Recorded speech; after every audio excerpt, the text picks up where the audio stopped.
Good morning, good afternoon, and good evening, family and friends.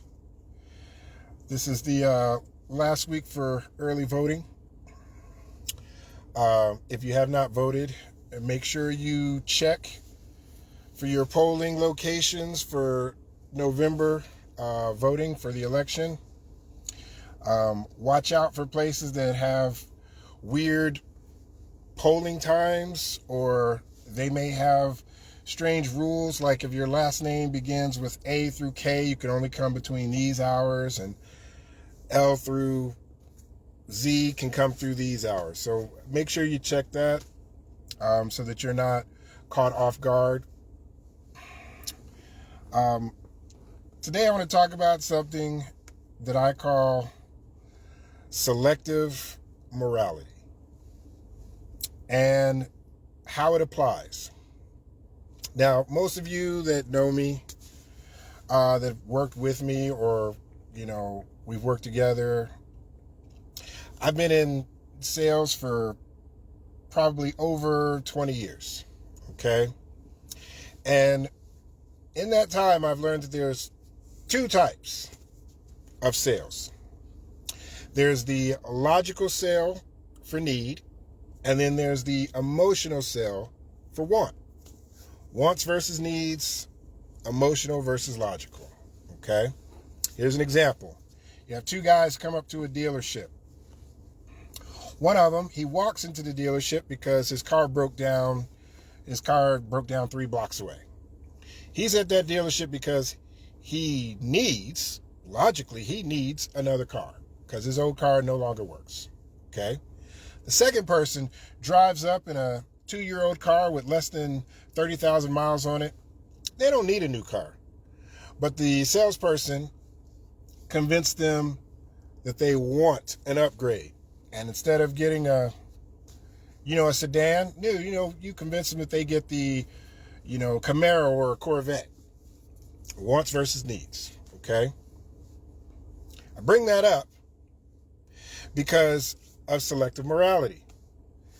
What if there's a third person? It's a 80-year-old grandmother on Social Security.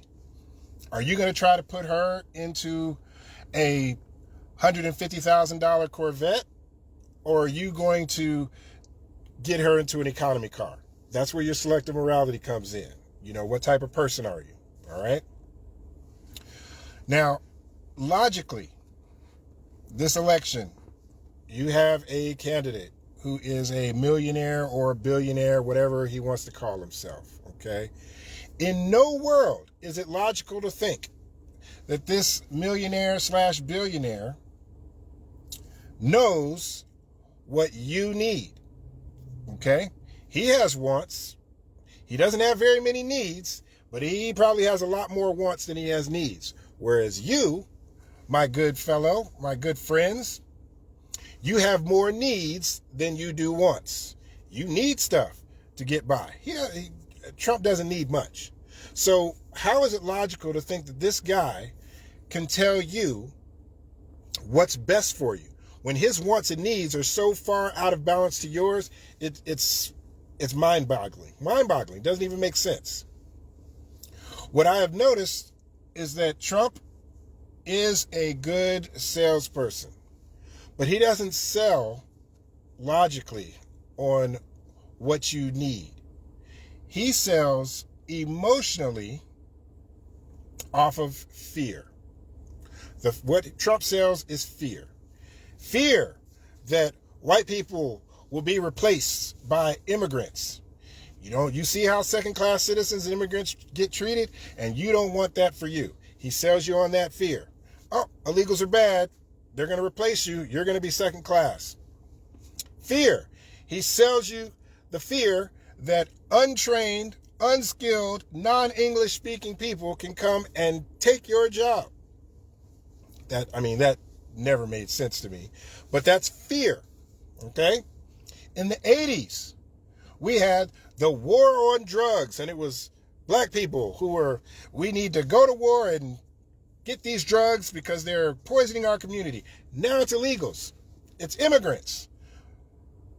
How is it that it makes any sense that people backpacking and crossing the desert, coming into our country, they have a whole distribution chain of backpackers that can supply the entire country with drugs. If it was that easy, how come Walmart uses trucks and trains and airplanes to supply their stores? How does that even make sense? Okay? Fear that you will not make it into heaven if you support women's right to choose. Because that's in the 10 Commandments, right? Thou shalt not murder. Selective morality. That's in the 10 Commandments that they're putting in the schools. But it's okay to lie, commit adultery, covet, steal. Selective morality. Okay? The devil is putting it in your face and making you hypocrites.